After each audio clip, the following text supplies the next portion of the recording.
Yo, this is Big J the Don. This is my genius interview. Alright, we're gonna be doing a Q&A for my new mixtape I dropped, the 48 Tapes 1, bro.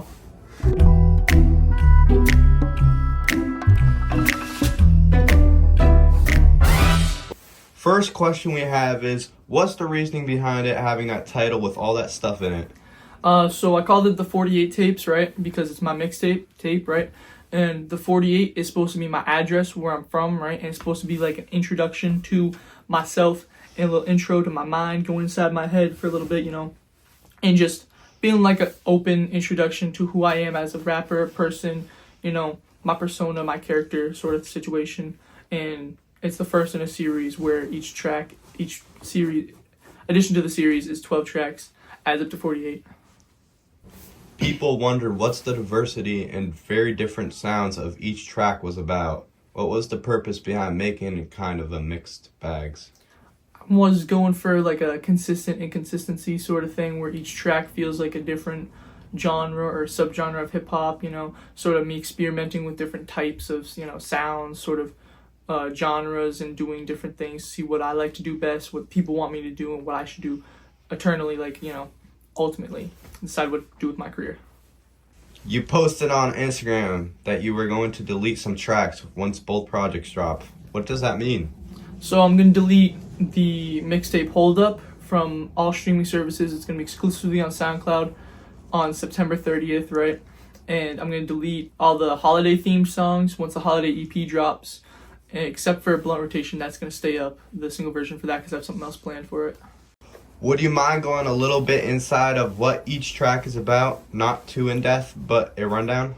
Alright, so next up out of Atlanta, the idea for that was to get one of my friends, a semi-popular rapper, Lil Drop Top, shout out Lil Drop Top, on the song, and have us rap about being the next up out of Atlanta on a, you know, Atlanta type beat, you know, some trap shit, you know, and it kind of just was me experimenting with that sound. Locked In was supposed to be like a lyrical, you know, sort of song, sort of a tongue twisters, you know, sort of thing, on like a dark trap beat, you know, song you can listen to being locked in, you know, locked in with the lyrics, locked in with the flow, locked in with the beat, you know what I'm saying? TPT was 3 letters, 3 beats, 3 verses, 3 meanings for the acronym, 3rd track, and me doing that little boom bop storytelling shit. 8 was about living in a crowded household, doing the soul sample type sound, also, you know, experimented with that, right? Medieval Doorknob album version was originally for Biggie BG's. It was his song. He was the one who came out with the idea.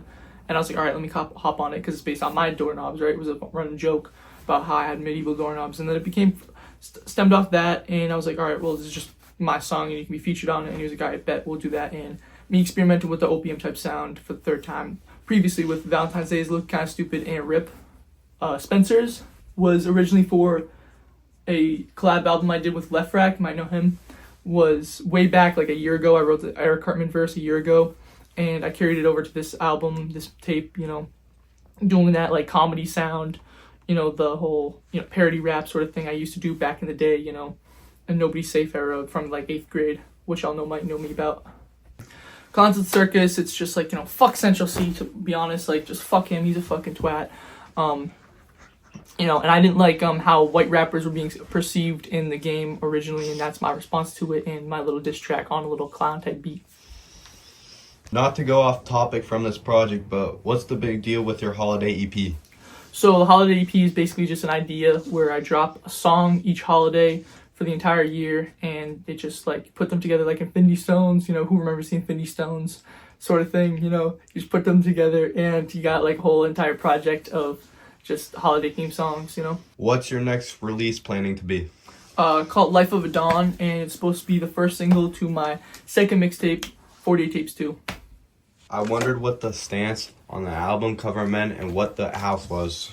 The house is actually my house, the whole 48 part of it, and the stance, the whole like hands like this, based on 2 albums, 2 series that it means a lot to me and a lot to the, you know, rap genre, inspiring both of them, right? It's Lil Wayne's The Carter series, The Carter 1 has that stance, and Jay-Z's In My Lifetime Volume 1. I noticed you were wearing those gray jeans here, and you wore it for all the music videos on the project, along with that cover. What's the reasoning for it? I want something, at least something, to be consistent and tie together this inconsistent inconsistency sort of thing, you know, inconsistent inconsistency theme throughout the tracks, you know. And it's not actually the only pair I have. I have 2 pairs, so it's not the same one. I just wanted to go on the tape hold up, get a little bit info on that for a minute before it's removed. Do you mind if we do that? Yeah, I kind of wanted to remove it because I didn't like the certain tracks, such as 7 Days Left outro, you know, Hold Up, the title track, or even Fine Shit, that was like the girls' favorites. You know, fun fact, I made Grass Pecs and Fine Shit in just one day. Mind speaking a little bit about them and how you made them in just the span of 24 hours? Yeah, so basically Fine Shit, I was writing it at the little desk, and it was like a Bill Clinton situation. I was getting head under the desk while I was writing it, and I wrote, like, I just came off the dome, like how, you know, it just came off her dome situation, you know what I'm saying? And I was in the studio, in the booth, also getting head from someone else, you know, some other Fine Shit, you know what I'm saying? And that's how I wrote that. Grass Packs, I wrote that when I was fucking faded as hell. I was zooted off the fucking earth. I was on cloud 9 with that shit. And I just took it, and I was just like, you know, sitting in my living room, you know, sort of situation, just a lot of chilling assumed, you know. And I was like, it came out of... You spoke about your concert previously. When is it and where? It's in the middle of bumfuck November, to be honest. And it's going to be towards my birthday. I'll have like a, you know, party after it. You know, you can bring alk, maybe heroin. I got to check with the officials. Might be illegal. I don't know. We'll see. But that's going to be the whole like premise. You know, you can go backstage. There's going to be a little freak off area. There's going to be a little freak off booth. You know, you can just do whatever, you know. And it's going to be in Newburyport. Hopefully I'm aiming for Newburyport. But yeah. And now here's the lyric breakdown. On If I Had $1 Million, you said, I hear the gunshots out of my window in the middle of the day. What does that mean? Because you live in a suburban town? So I wrote that in Lynn, right? Pretty bad. I was in Lynn. That's where my dad was living for a little bit. He lives all the way in Boston now. But, you know, at the time he was in Lynn, I wrote that there. And I was like, oh shit, there's gunshots. And so on Spencer's, you said, I'm walking around the mall hoping not to see Paul. Who's Paul? So I don't know Paul from a fucking hole in the wall, to be honest. But it's a double entendre. Paul Lessard, you know, fuck Paul Lessard.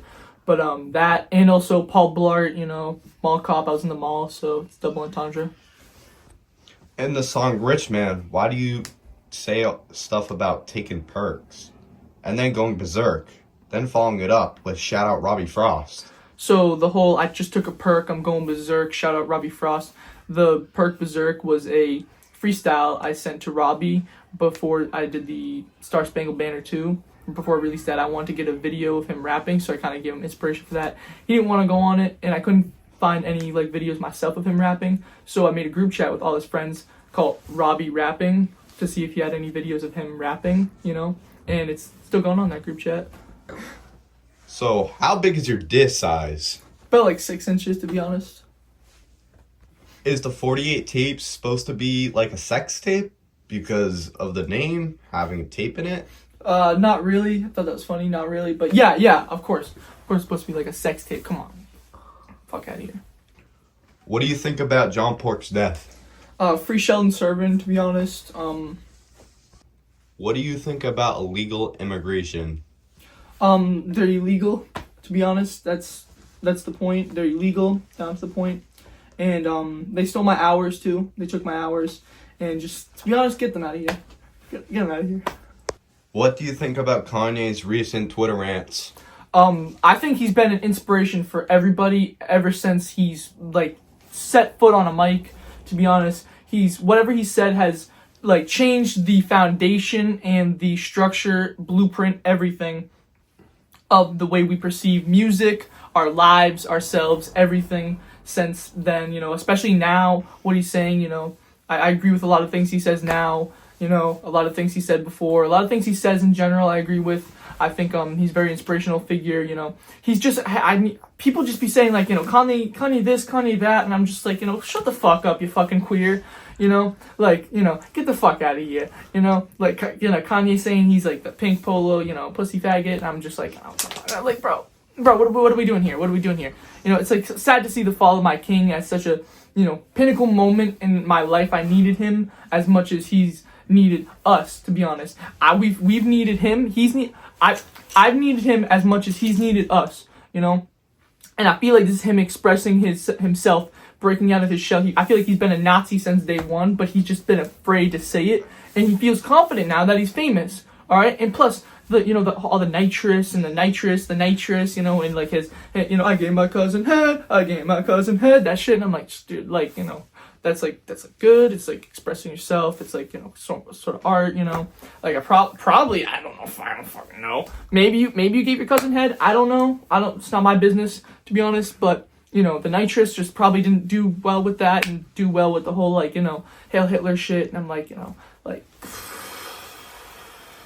dude, what the fuck are we doing here, What would you say about Bill Flabber's death? Man, fuck Bill Flabber. He's a pussy ass bitch. He ain't doing shit, bro. If he pulls up to fucking 48, he ain't gonna do nothing, bro. He ain't gonna do nothing. He's gonna pull up with no bum fuck shit. He's gonna come out with a fucking banana shit. He's gonna come out with a banana. He's gonna paint it. It's gonna be like A-Dot. He's gonna have a Nerf gun. He's gonna paint it black. He's gonna spray paint that shit black and come up, and he's gonna be like, I'll shoot you, you bitch me, boy. And it's like, bro, fuck out of here. You ain't doing shit.